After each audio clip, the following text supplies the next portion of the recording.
In nomine Patris et Filii et Spiritus Sancti. Amen. Veni, Sancti Spiritus, repertuarum corda fidelium, et tui amoris in eis in accendere. Emite Spiritu tuum et creabunt, et renovabis faciem terrae. Oremos. Deus, qui corda fidelium Sancti Spiritus illustratione docuisti, da nobis in odiem Spiritu recta sapere, et Dei ius semper consolatione gaudere, per Christum Dominum nostrum. Amen.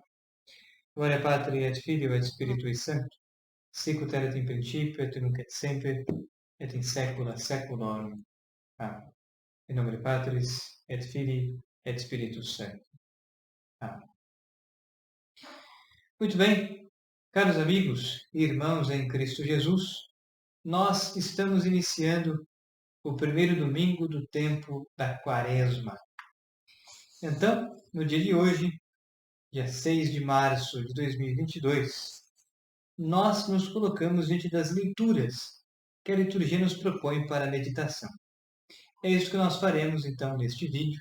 Vamos discorrer e analisar, entender e estudar as leituras propostas pela liturgia neste primeiro domingo do tempo da Quaresma. Nós nos colocamos hoje, primeiramente, diante do Evangelho de Lucas, capítulo 4, versículos de 1 a 13. E se há uma expressão que pode resumir toda a liturgia deste domingo, é a seguinte: vencer as tentações. Né? A Quaresma é um tempo marcado pela oração, pela penitência, pela mortificação, e um dos objetivos de rezar e de penitenciar-se é para lutar e vencer todas as tentações que nos levariam ao pecado, a fim de que então nós vivamos as virtudes. Vamos então acompanhar a narração neste Evangelho de Lucas da tentação sofrida por Nosso Senhor no deserto. Diz o texto: naquele tempo, Jesus, cheio do Espírito Santo, voltou do Jordão. E no deserto, ele era guiado pelo Espírito. Então, Cristo, após o batismo realizado por São João Batista no Rio Jordão, Cristo, cheio do Espírito Santo, foi para o deserto. E lá ficou 40 dias e 40 noites. Ora, o deserto, os 40 dias no deserto, vividos por Cristo antes do início de sua vida pública, são uma analogia aos 40 anos que o povo de Deus peregrinou no deserto a fim de alcançar a terra prometida. Ora, o deserto significa este lugar de luta, de combate espiritual. O deserto é um símbolo do tempo quaresmal, mas também o deserto significa a nossa peregrinação nesta vida terrena rumo ao céu, à eterna salvação. O deserto é este lugar no qual nos colocamos em silêncio para realizar estas obras propriamente cristãs, para cultivarmos a oração e termos um encontro com Deus no silêncio do deserto. O deserto significa, então, também, nesse sentido, a vida interior. Mas o deserto também significa o sofrimento, a aridez, a secura do combate espiritual, da penitência e da mortificação. Mas ainda, o deserto era tido já na cultura grega como um lugar de morada dos demônios. O deserto é o lugar para onde Cristo vai a fim de combater o demônio, a fim de lutar contra as obras de Satanás, a primeira delas, a tentação. E por quê? Poderíamos nos perguntar, como São Tomás se pergunta na Suma Teológica, por que Cristo, sendo Deus, feito homem, deixou-se tentar? Não é? Por que ele sofreu tentações? Para nos dar o exemplo. Tudo que acontece com a cabeça da igreja acontece com o corpo místico de Cristo, que somos nós, a sua igreja. Santo Tomás de Aquino, na Suma Teológica, na terceira parte da Suma Teológica, questão 41, uma questão que é composta por 4 artigos, aqui São Tomás irá discorrer acerca da tentação de Cristo. No artigo 1 ele se pergunta, era conveniente que Cristo fosse tentado? Sim, para nos dar o exemplo. Cristo deveria ser tentado no deserto? Sim, porque o deserto é lugar de combate espiritual. Artigo 3, Cristo deveria ser tentado depois do jejum? Sim, Cristo faz um jejum, nada come, durante esses 40 dias, para dar-nos o exemplo do que devemos fazer na quaresma, jejuar e orar, fazer penitência. E no artigo 4, São Tomás pergunta, foram convenientes o modo e a ordem da tentação? Ele dirá que sim, e esse texto do artigo 4 é o que mais nos interessa para entendermos, então, o Evangelho de hoje, proposto pela liturgia. Continuamos, então, a leitura. Jesus, cheio do Espírito Santo, voltou do Jordão e no deserto ele era guiado pelo Espírito. Ali foi tentado pelo diabo durante 40 dias. Não comeu nada naqueles dias e depois disso sentiu fome. Ora, Cristo então foi tentado pelo demônio, foi tentado pelo diabo. Cristo então sofreu tentações diabólicas. Ora, o que são tentações diabólicas? E para responder essa pergunta, vamos dar um passo atrás e vamos discorrer sobre o que são tentações. Ora, existem 2 tipos de tentações. Existe a tentação da própria concupiscência, é uma espécie de tentação. Todos nós somos tentados pela ferida que o pecado original deixou em nós, a concupiscência. A concupiscência é uma inclinação para o mal, para o pecado. A concupiscência faz com que nós sintamos a facilidade para pecar e a dificuldade para cultivar a virtude, que nós só conseguimos com o auxílio da graça. Mas também existe a tentação diabólica, a tentação cuja causa é o próprio demônio e os seus maus anjos, os seus sequazes. Ora, o que é uma tentação diabólica? Satanás tem o poder de produzir uma espécie inteligível, sensível na nossa mente. Vejam, Satanás não toca diretamente na inteligência, na memória e na vontade, que são potências superiores da alma, onde Deus apenas toca para produzir a sua graça. Então, apenas Deus é capaz de tocar naquilo que em nós é mais interior, na inteligência, vontade e memória. Satanás não toca na nossa inteligência, vontade e memória, mas Satanás pode produzir tentações por meio dos nossos sentidos externos, tato, olfato, visão, audição e paladar. E Satanás pode produzir tentações por meio dos sentidos internos. O sentido comum, a fantasia ou imaginação, a memória sensitiva e a cogitativa. Satanás pode inclinar as nossas paixões a serem desordenadas. Entendem? Então, a tentação diabólica sempre é realizada ao modo de persuasão. Satanás não pode nos obrigar a pecar, mas pode nos convencer, pode nos tentar, pode nos persuadir. Então, Satanás pode produzir inclinações para nos convencer, para nos persuadir a desobedecer a Deus e obedecer a Ele. Então isso é o pecado. O pecado sempre é uma desobediência a Deus e uma obediência a Satanás. O pecado sempre leva-nos, né, a não glorificarmos a Deus e a glorificarmos a Satanás no lugar de Deus. O pecado é a tentação consentida, mas sofrer tentações não é pecar ainda.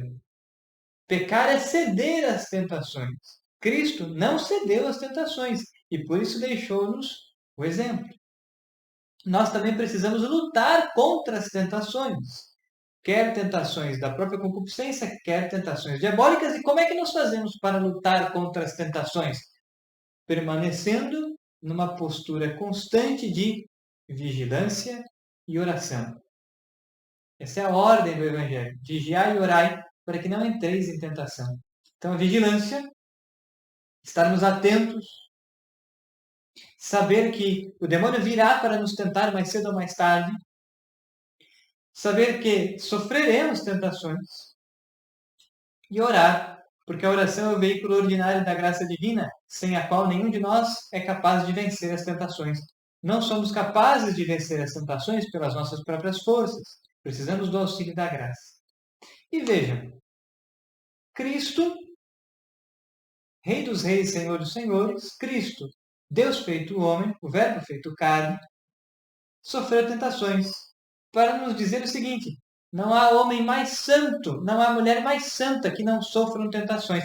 Todos nós sofremos tentações ao longo dessa vida terrena, por mais santos que sejamos. Então, as tentações, quando são vencidas por nós, e somente conseguiremos vencer as tentações com o auxílio da graça de Deus, quando vencemos as tentações, derrotamos, humilhamos a Satanás e glorificamos a Deus. Não cometemos nenhum pecado e crescemos nas virtudes. Então, por que Deus permite que nós sejamos tentados? Para que cresçamos na virtude, para que tenhamos oportunidade de entrar neste combate espiritual e sermos santos. O combate espiritual é justamente esta luta contra as tentações, que nós podemos vencer com o auxílio da graça, vigiando e orando, e quando vencemos as tentações, crescemos na graça, crescemos na virtude e crescemos no mérito, e assim nos santificamos. Agora, se cedemos à tentação e caímos no pecado, e se for um pecado mortal, perdemos a graça santificante e somos derrotados. As duas coisas estão diante de nós. Cristo nos deu o exemplo de como venceremos as tentações. Não é? Então, continuando o Evangelho, Lucas 4, versículo 3 agora. O diabo disse a Jesus: se és filho de Deus, manda que esta pedra se mude em pão. Jesus respondeu: a Escritura diz, não só de pão vive o homem. Não é? Então, a primeira tentação que o diabo faz contra Cristo é a tentação relacionada à fome, ou seja, aos bens do corpo e ao deleite da carne. E Cristo, que estava com fome, não cedeu à tentação. Venceu a tentação citando a lei. Não só de pão vive o homem. Portanto, Cristo não cedeu aos deleites da carne e, nesse sentido, foi modelo de castidade. Então, vejam, Satanás também nos tenta para que caiamos nos deleites da carne, nos deleites do corpo, sobretudo na gula, na embriaguez e na luxúria. Então, esta primeira tentação de Cristo explicita o primeiro rol de tentações que nós também sofremos. Satanás nos tenta principalmente a pecarmos contra a castidade. Satanás nos tenta a cair na luxúria, ou seja, na fornicação, que é a relação sexual antes do matrimônio. Satanás nos tenta a pecar contra a castidade, a cobiçar a mulher, o homem, da próxima, do próximo. Satanás nos tenta a cometer adultério. Satanás nos tenta a cair na pornografia, na masturbação, na prostituição. E São Tomás dirá exatamente isso. Primeiro, Satanás tentou Cristo a respeito do que moderadamente desejam as pessoas espirituais, isto é, o sustento do corpo pelo alimento, o deleite corporal. Né? Então, O primeiro deleite corporal é a luxúria, mas o segundo é a gula e a embriaguez. Comer desenfreadamente e beber desenfreadamente. A gula, a embriaguez e, por consequência, também a luxúria. Ora, durante a quaresma, principalmente, mas durante toda a nossa vida terrena, nós precisamos lutar contra estas tentações para vencermos esses pecados, e nós vencemos esses pecados realizando as virtudes diametralmente opostas a eles. A castidade, a sobriedade, seja no comer e no beber. Tá certo? A temperança, que nós conseguimos alcançar mediante a penitência e a mortificação. Mas continua o texto. Versículo 5 agora. O diabo levou Jesus para o alto, mostrou-lhe por um instante todos os reinos do mundo e lhe disse: Eu te darei todo este poder e toda a sua glória, porque tudo isso foi entregue a mim e posso dá-lo a quem quiser. Por isso Satanás é chamado de príncipe deste mundo. Portanto, se te prostrares diante de mim em adoração, isto tudo será teu. Então, a segunda tentação sofrida por Cristo está relacionada ao poder e à glória mundanas. A riqueza, o poder e a vanglória. Que Cristo também renuncia com a lei, citando a lei. A Escritura diz: adorarás o Senhor teu Deus e só a ele servirás. Então vejam, o demônio, além de nos iludir e nos tentar com o prazer da luxúria, com o prazer do comer e do beber, porque as pessoas hoje em dia vivem para isso. Não é? As pessoas parecem que direcionaram todos os seus esforços para gozar do prazer sexual pecaminoso, comer e beber desenfreadamente. Os prazeres da carne. Acabamos de sair do carnaval. Quantas pessoas não cometeram pecados mortais relacionados a isso? Mas a segunda tentação, e de novo, o mundo tenta nos ludibriar, nos iludir com o poder, a vanglória, a fama e a riqueza, a posse de bens materiais, no lugar de Deus. E por isto, esses pecados nos levam à idolatria. Há muitos que adoram, que amam mais o prazer sexual do que a Deus. E por isso cometem uma idolatria. Há outros que amam mais o poder, dar ordens, a vanglória, a fama e os bens materiais, a riqueza. Há muitos que amam estas coisas no lugar de Deus. E por isso também cometem idolatria. E São Tomás dirá também sobre isso. Segundo, o demônio passou àquilo em que as pessoas espirituais algumas vezes falham a saber fazer alguma coisa por ostentação, o que pertence à vanglória. Então o demônio propôs isto a Cristo. E Cristo venceu também esta tentação, como nós também precisamos vencer essas tentações, então precisamos lutar contra esse desejo de poder desenfreado, esse desejo de vanglória, de fama desenfreada, esse desejo de riqueza desenfreada.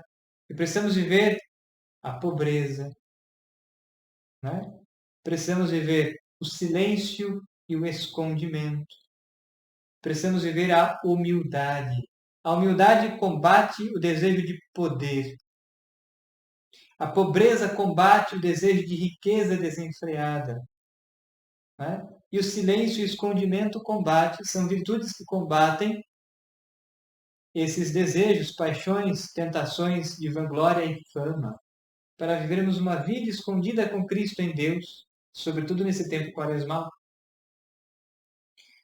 E por fim, nós temos a terceira tentação.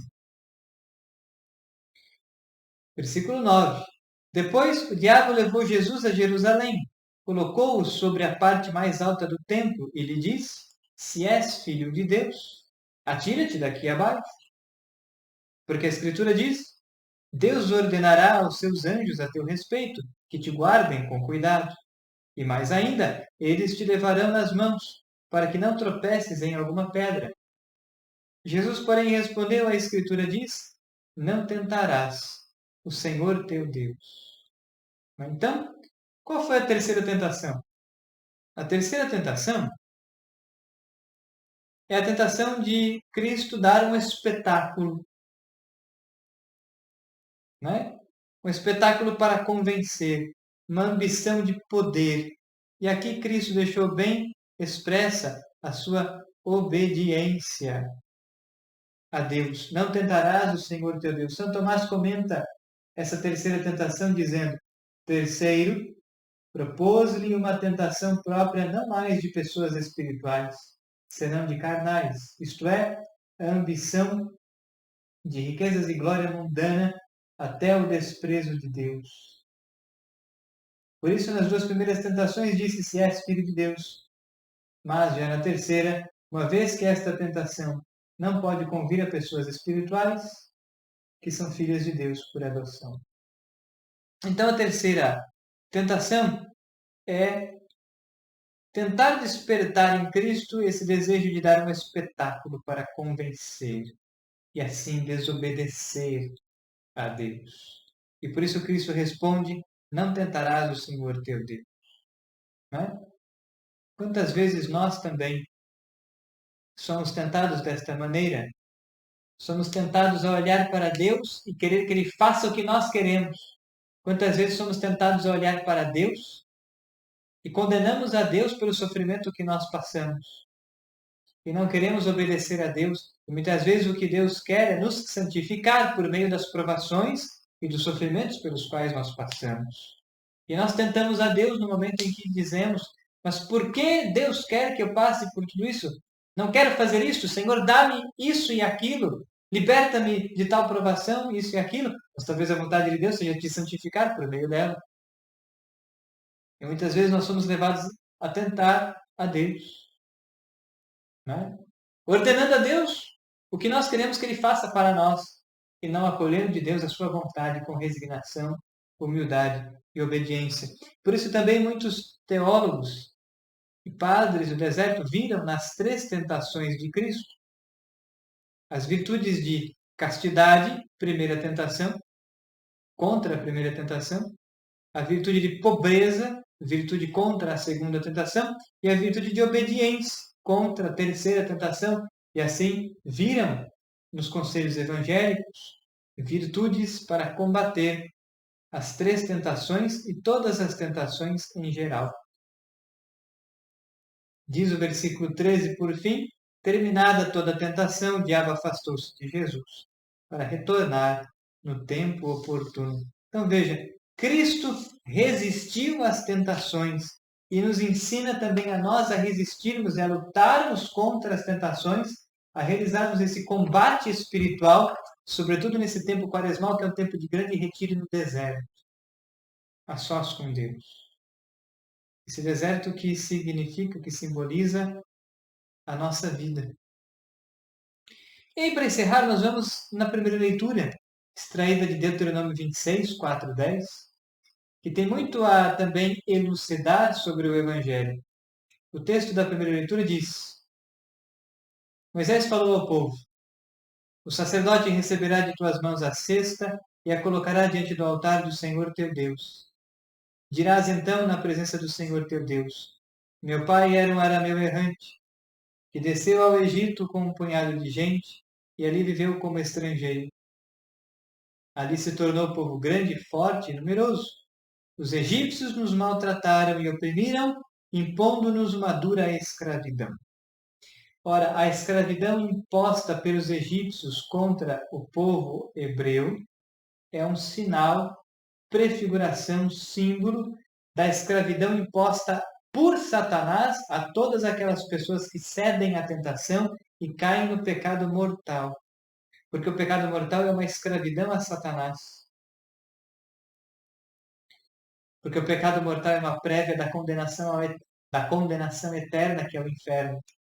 E Cristo Jesus, como libertou por meio de Moisés o povo da escravidão do Egito, é o versículo 8 de Deuteronômio 26, E o Senhor nos tirou do Egito com mão poderosa e braço estendido, no meio de grande pavor com sinais e prodígios, e conduziu-nos a este lugar e nos deu esta terra onde corre leite e mel. Ora, a libertação que Deus opera por meio de Moisés, retirando o povo hebreu do Egito, é um sinal, um símbolo, uma prefiguração da libertação realizada por Cristo com sua paixão, morte, de cruz e ressurreição. Cristo libertou-nos da escravidão a Satanás, que é o pecado. Cristo libertou-nos da escravidão a Satanás e da morte eterna, que é o inferno, tornando-nos filhos de Deus livres, tornando-nos filhos de Deus herdeiros do reino dos céus, simbolizado pela terra que corre leite e mel. Então, a terra prometida, a qual Deus fez o seu povo chegar depois de 40 anos no deserto, por meio de Josué. Então, versículo 9 da primeira leitura, ele conduziu-nos a este lugar e nos deu esta terra onde corre leite e mel. A terra prometida é um sinal e prefiguração da terra prometida, a Jerusalém do Alto, a cidade de Deus, o reino dos céus, onde nós entraremos definitivamente após os 40 anos de peregrinação nesta vida terrena, que simbolizam esta vida terrena. Então, abraçando a fé em Cristo, renunciando à tentação, cultivando a virtude, lutando, combatendo, né, o bom combate da nossa fé, entrando nesse combate espiritual para derrotar a Satanás, auxiliados pela graça de Deus, nós venceremos. Com Cristo nós venceremos e entraremos na terra prometida, no reino dos céus, a Jerusalém do Alto, que desce do céu, como esposa ornada para seu marido. Portanto, essa é a dinâmica proposta na liturgia de hoje. A liturgia de hoje nos convida a lutarmos contra o demônio, a lutarmos contra a tentação e vencermos, auxiliados pela graça, mantendo uma postura constante de vigilância e oração. Unidos a Cristo, porque unidos a Cristo venceremos. Que nós possamos, então, aproveitar este tempo quaresmal para entrar neste retiro espiritual, entrar no deserto com Cristo e combater o bom combate, vencendo o pecado e cultivando sempre mais virtudes e virtudes sólidas, virtudes heróicas, porque Deus quer de nós tais obras. Deus quer de nós que sejamos santos. Que assim seja, peçamos a intercessão da bem-aventurada Virgem Maria, para que o consigamos. Ave Maria, cheia de graça, o Senhor é convosco. Bendita sois vós entre as mulheres, e bendito é o fruto do vosso ventre, Jesus. Santa Maria, Mãe de Deus, rogai por nós, pecadores, agora e na hora de nossa morte. Amém. Glória ao Pai, ao Filho e ao Espírito Santo, como era no princípio, agora e sempre. Amém. Em nome do Pai, Filho e do Espírito Santo. Amém.